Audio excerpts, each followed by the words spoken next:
much for being here. We appreciate it. I'm thrilled to be with a very important man in Guatemala, the Minister Enrique Degenhart. We are doing a very important signing.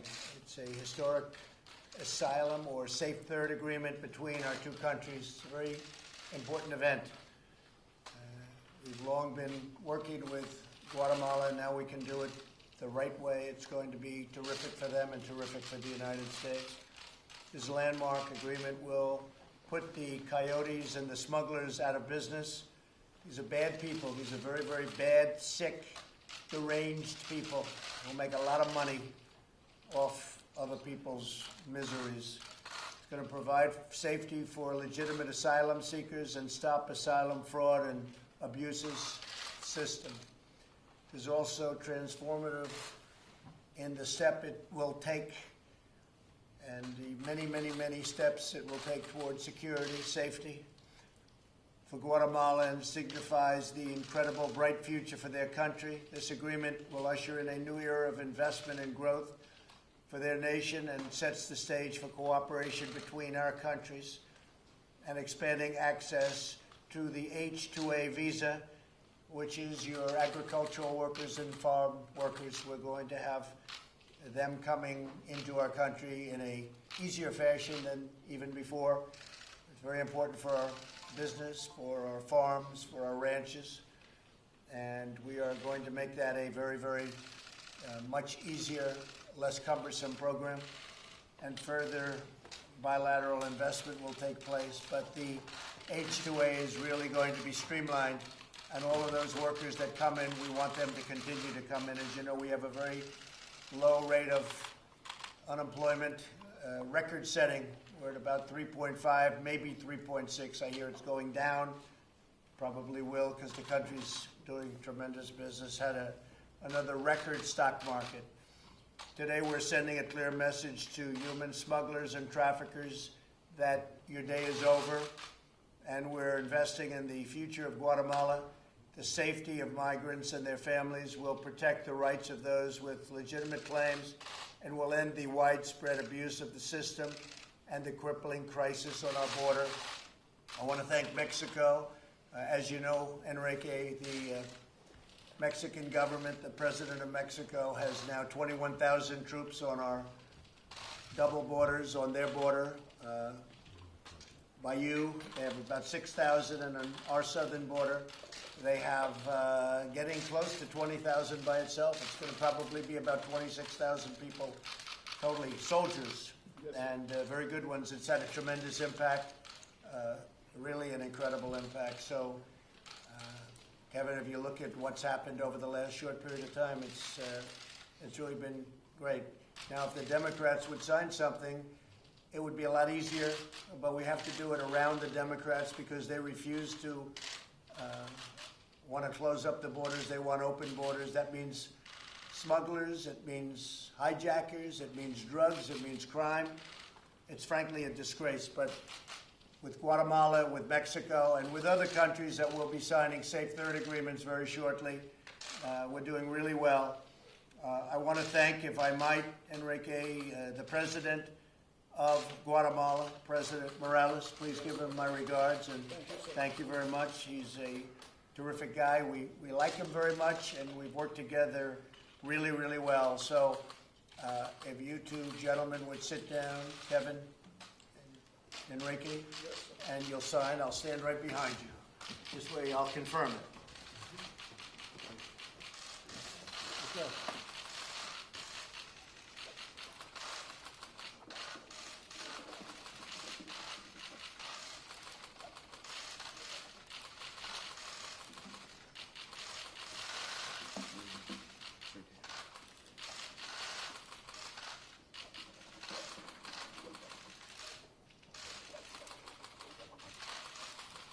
So that's a very big thing. It's a very important signature. Never been done before. Thank you very much, Enrique. Thank you. Mr. President, Thank you very much. thank you very much, sir. Thank you. Appreciate it. At your service, sir. Same with the president. I will, sir. Thank you very much. Okay. Thank you all very much. Appreciate Mr. President, what was the breakthrough that led to this? What was the breakthrough that led to this? Look, we've been dealing for many years, I would say, with Guatemala and with other countries, and we are now at a point where we just get along, and they're doing what we've asked them to do, and I think it's going to be a great thing for Guatemala. They don't want these problems either. So we were able to get this done, and we got it done fairly quickly. But this is after many, many years. Mexico also is working along with us very nicely. I mean, tremendously, actually. You'll see a chart where the numbers are really through the floor, I should say, because they're going down. Kevin, maybe you want to speak to the numbers, how well we're doing in terms of apprehensions? Absolutely, Mr. President. Since the agreement was signed with Mexico that you energized and drove, we've had 28% reduction in June, and we're headed toward another 22% reduction in July in crossing. So 43% overall, thanks to the effort on the government of Mexico side and the implementation of our migrant protection protocols border-wide. And the fact that they do have really a big slowdown coming in from Guatemala at the border, because we have, again, 6,000 Mexican troops at the border of Guatemala, so that helps. But this will really help. This is something that's going to be rather incredible. So the numbers are going down. We could really do this in a much easier fashion if we had cooperation from the Democrats. We have absolutely no cooperation. Nobody can understand. And most of these people, 5 years ago, they all wanted a wall, and we're building a lot of wall right now, a lot of it. We've ripped down old wall, and we've ripped down wall that didn't even exist. It had bad footings, bad foundations. There used to be a wall there. There wasn't. It was gobbled up by the people that crossed. And we're building beautiful new wall, a lot of it. And it's getting built rapidly. So a lot of things are happening, but this is a very big day. John? Mr. President, the big focus of the Democrats today was to say that they are going to continue and expand their investigations. They're looking for the grand jury testimony behind the Mueller report. They want to try to enforce the subpoena against Don McGahn. What do you say? I think it's a disgrace what the Democrats are doing. It's so sad to see how they're impeding all of the good things that we're doing. Like, as an example, today is the border, and we're strengthening up our border with a great country, and we have other great countries that are going to be signing on also. And we're doing this all because the Democrats won't give us what we need. So simple: get rid of the loopholes, work on asylum. It would take a very short period of time. They won't do it. All they want to do is impede. They want to investigate. They want to go fishing. And I watch Bob Mueller, and they have nothing. There's no collusion. There's no obstruction. They have nothing. It's a disgrace. We want to find out what happened with the last Democrat president. Let's look into Obama the way they've looked at me from day one. They've looked into everything that we've done. They could look into the book deal that President Obama made. Let's subpoena all of his records. Let's subpoena all of the records having to do with Hillary Clinton and all of the nonsense that went on with Clinton and her foundation and everything else. We could do that all day long. Frankly, the Republicans were gentlemen and women. When we had the majority in the House, they didn't do subpoenas all day long. They didn't do what these people have done. What they're doing is a disgrace, so destructive to our country. And I think that's why we're going to take back the House. That's why we're easily going to hold the presidency, and we're going to continue to hold the Senate. And, you know, people don't say, but we picked up 2 seats in the Senate. We went from 51 to 53 in the 18 election. Nobody says it. They talk about the House. And I didn't get to campaign very much for the House. I couldn't, because we were campaigning for the Senate. We almost picked up 5 seats. You know that very well. So it's a disgrace that they're doing it. They're doing it for political reasons. And most of them, many of them are admitting that. It's politics. And frankly, it's a very sad thing for our country. Yes? What are you thinking now about sanctions on Turkey? You had that meeting with the Republican senators the other night. Well, we're looking at the whole Turkey situation. You know, they've ordered 125 F-35 fighter jets, billions and billions of dollars. They paid some of it. The planes are being made. They're easily sold to other nations because they're the greatest fighter jet in the world. And we have a backlog of orders. But it's a tough situation. They're getting the S-400, and our statutes and everything else says you do that. You just can't order this equipment, and generally speaking, you can't order equipment, period. I don't blame Turkey because there are a lot of circumstances and a lot of problems that occurred during the Obama administration. This dates back to the Obama administration, which was a disaster, okay? Yes, John? Can we come back to Guatemala, sir? Please. Earlier this week, it looked like things were not going in the right direction. You were even threatening tariffs against Guatemala. What turned around in the last couple of days? Well, I think I'd ask maybe Kevin and Enrique to answer. Relationship's been very good. We stayed at the table. We've been working on it throughout. Enrique's demonstrated a tremendous commitment, the Minister of Government for Guatemala, helping lead the region to take responsibility for migration flows, to work together with the United States on how we can take the power away from the criminal organizations that are exploiting these vulnerable migrants. And we stayed with it and got over the line. I would say that Guatemala is definitely clear on the responsibility that it has. We are clear that we have to make changes, and the way to do it is working together with our best ally. That's what we're showing here today, and we are definitely committed to continue doing and improving what we have. Your court said that this was not possible to do. How did you get around that? No, they didn't say that. Well, I thought that it looked like the courts were saying that you could not sign an asylum agreement with the United States. So what the court said, which is a provisional injunction, was basically define the process that had to be followed. As Secretary McAleenan mentioned a little while ago, define how to do that procedure, and we are going to implement it. Okay? Can you explain how this will work? If someone leaves Guatemala and walks Yes. from Mexico into the U.S., what happens? Yes. Are they turned around? A lot of good things happen. Go ahead, Kevin. So this is a return to the appropriate approach under international law to protecting asylum seekers at the earliest possible point in their journey. If you have a Honduran family or an El Salvadoran national, instead of having them pay a smuggler, come all the way to our border to seek asylum, when they arrive in Guatemala, they're in a country that has a fair proceeding for assessing asylum claims, and that's where they should make that claim. That returns that understanding under international law. Does the So claim stay in Guatemala or claim to the U.S.? they can make a protection claim if they would like in Guatemala. So if they arrive in the U.S. not having availed themselves of that opportunity, they'll be returned to Guatemala. That's a claim to stay in Guatemala. It's a claim for protection under international law for asylum. Which we've never had before, and which is something that's so good. It's good for everybody, but it's so good. Are tariffs off the table now, sir? Sign more agreements soon, and who with? Well, we have a great agreement with Mexico, but we're going to probably do some additional work on it because we can't get anything from the Democrats. Dealing with Mexico is really what Mexico's doing for us at the border is far greater than what the Democrats have done. You know, the amazing thing about the Democrats, it was all fine. Everything was great 4 or 5 years ago before I was president. And now they think we're going to win, so they're doing everything they can with the impeachment nonsense, where you had no obstruction, you had no collusion. You know, obstruction's sort of interesting. They've interviewed 500 people. They've interviewed lawyers. They've interviewed everybody that they wanted to interview. People that I could have kept back by using presidential privilege. I could have kept back everybody. They didn't have to interview anybody. I gave them total, and then they say obstruction.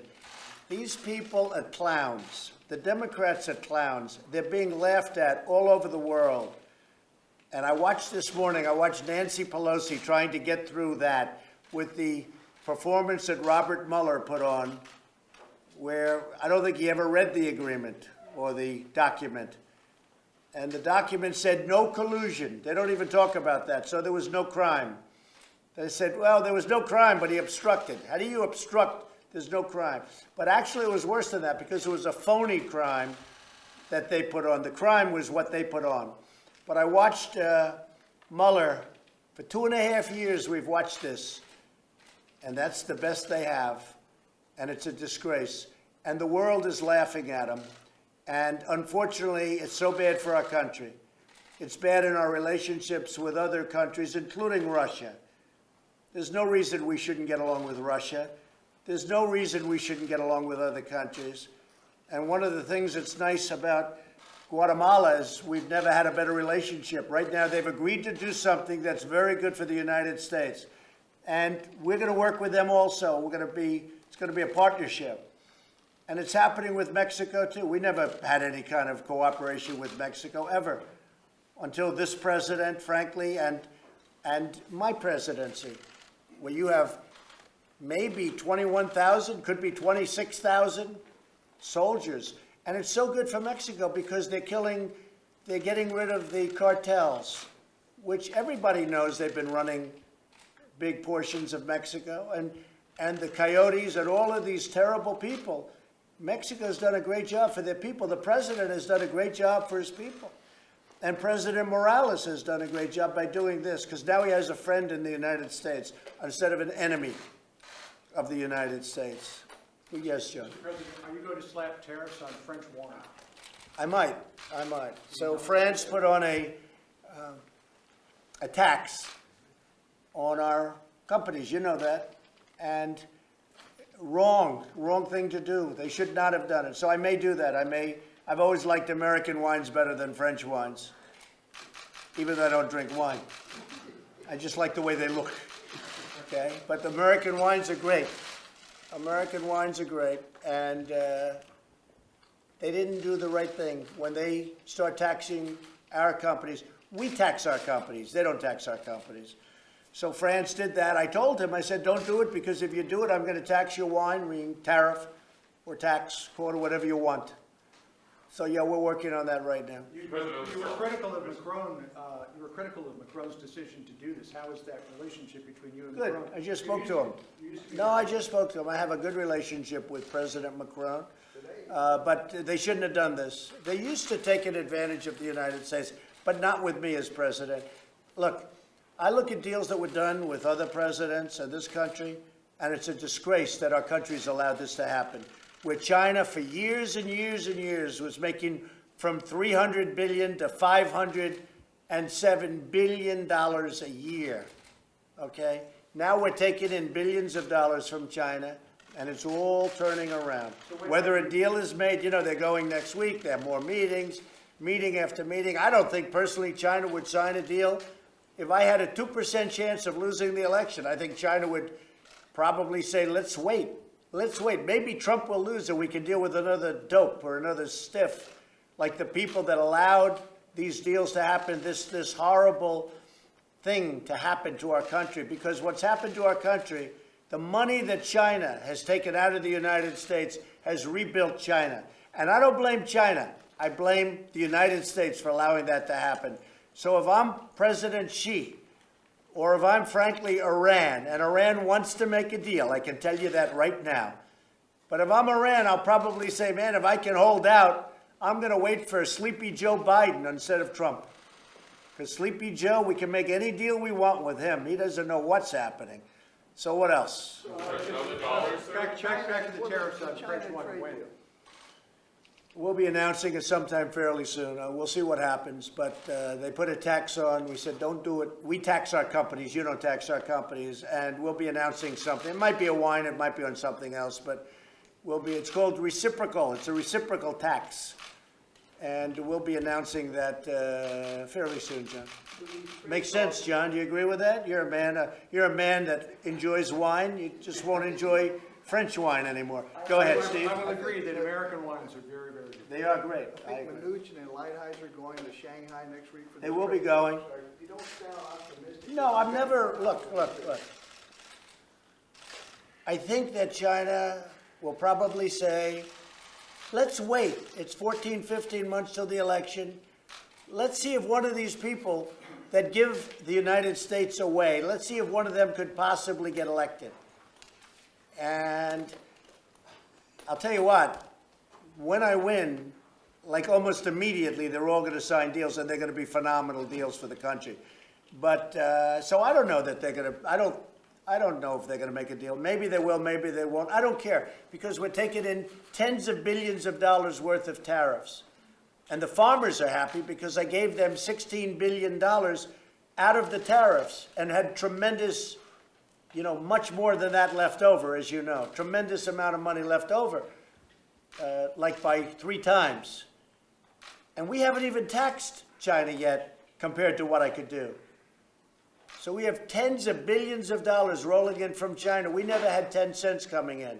And again, I don't blame President Xi. I blame our past leaders for allowing it to happen for so many years with the World Trade Organization. China was totally flatlined. And when the World Trade Organization came about and China joined the World Trade, they became a rocket ship. Because, you know, it's a very unfair situation that took place at the World Trade Organization, as are many of them. So they're going to go, and we'll talk, we'll see. I don't personally care that much because we're getting billions and billions. Remember this, the people aren't paying for it. Everyone says people pay for it. China's devalued their currency, and they're putting money in, they're pumping money into their society, into their country, like you wouldn't believe. You call it quantitative easing. With us, we have a Fed that does quantitative tightening, and they raise interest rates. So we have a normalized rate. President Obama had no rates, and he had no tightening. And we still have a much better economy than in his wildest dreams. So, and there is something okay about that, but look, the Fed acted too soon. I turned out to be right. They acted too soon and too violently. We've had 9 increases. I believe, you'll check that, but I believe it's 9 increases. A couple under her and a lot under Powell. I'm not a fan. Okay, what else? On the dollar, sir, the U.S. dollar, are you too high, too low, just Well, right? the dollar is very strong. The country is very strong. The dollar is it's a beautiful thing in one way, but it makes it harder to compete. And despite that, but we have a very powerful dollar, so that's the good news. Despite that, we're doing really well. The country's doing well. It's really become more than ever before the currency of choice. You know, you have the euro that tried to cut in. Well, the euro is now not doing so well. Europe is not doing so well. China's not doing very well. You look at other countries, we're the hottest economic country in the world. There's nobody close. Even Guatemala wants to do business with us now, so we're happy. Yes, sir. Right? Thank you, sir. Have you ruled out any measures? On the dollar valuation, why did you not consider a proposal that was floated on Tuesday here in the I could do that in 2 seconds if I want. I mean, Why did you not want to entertain it? well, I didn't say I'm not going to do something, but you know, look, having a strong dollar, there's a reason that it sounds so good. And having a strong dollar is having a strong dollar. We have an amazing country, we have a very strong country. That's why our country has a strong currency. Other countries have a currency that's down the tubes. It's a currency that's weak. China's currency is very low. You look at other countries, look at the euro. The euro is so low. I mean, Germany's paying almost no interest. We're paying 2.1%. We're paying a lot of interest. That's because we have a strong currency. It's a very complicated formula for some people. It's not complicated for me.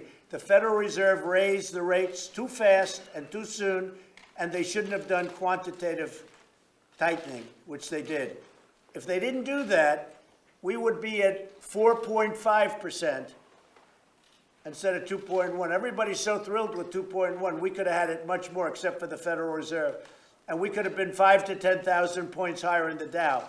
Now, I don't want to sound too upset about it, because we just broke the all-time record in the history of our country on the Dow.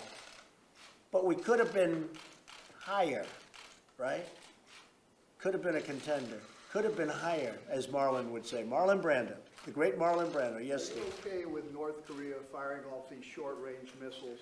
Well, you said it. They're short-range missiles, and my relationship is very good with Chairman Kim, and we'll see what happens, but they are short-range missiles, and many people have those missiles. You don't sound too spun up about it. Nope, not at all. So they're describing those short range as a warning, and the short range is short range for the United States, but not short Well, range for our allies. he didn't say a warning to the United States. I can tell you that. He didn't say a warning to the United States. But they have their disputes. The two of them have their disputes. They've had them for a long time. But he didn't say that. But they are short-range missiles and very standard missiles. Mr. President, have you spoken with Boris Johnson Yes. yet? And Very what good did he question. It's the best question you've ever asked. I asked him the other day. Well, you know why your timing is good? Because I spoke to him about, how long have you been here? 16 minutes? I spoke to him 17 minutes ago. I hung up the phone as you're coming in. And he's a good guy. He's a friend of mine. I think we're going to have a great relationship. And Boris is going to be a great prime minister. I predict he will be a great prime minister. He has what it takes. They needed him for a long time. UK needed him for a long time. And let's see what happens. Yeah, he and I will spend a lot of, we just spent a lot of time when I was with the Queen in one of the great, most beautiful couple of days that I've ever experienced. She's a tremendous woman, incredible woman. We got along very well. So Boris and I just spoke.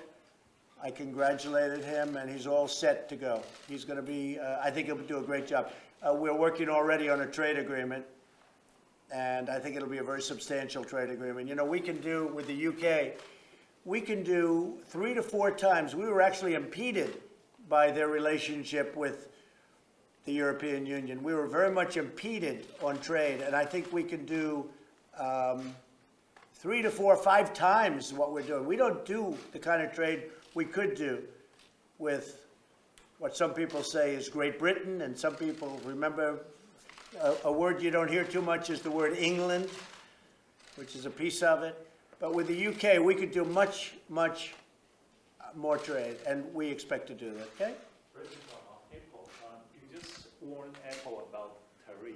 So Apple. Yeah, Apple. And they're saying they don't have a skilled labor in the U.S. Well, I want Apple to build their plants in the United States. I don't want them to build them in China. So when I heard they're going to build in China, I said, no, it's okay, you can build in China, but when you send your product into the United States, we're going to tariff you. But we'll work it out. A man I have a lot of liking for and respect is Tim Cook, and we'll work it out. I think they're going to announce that they're going to build a plant in Texas.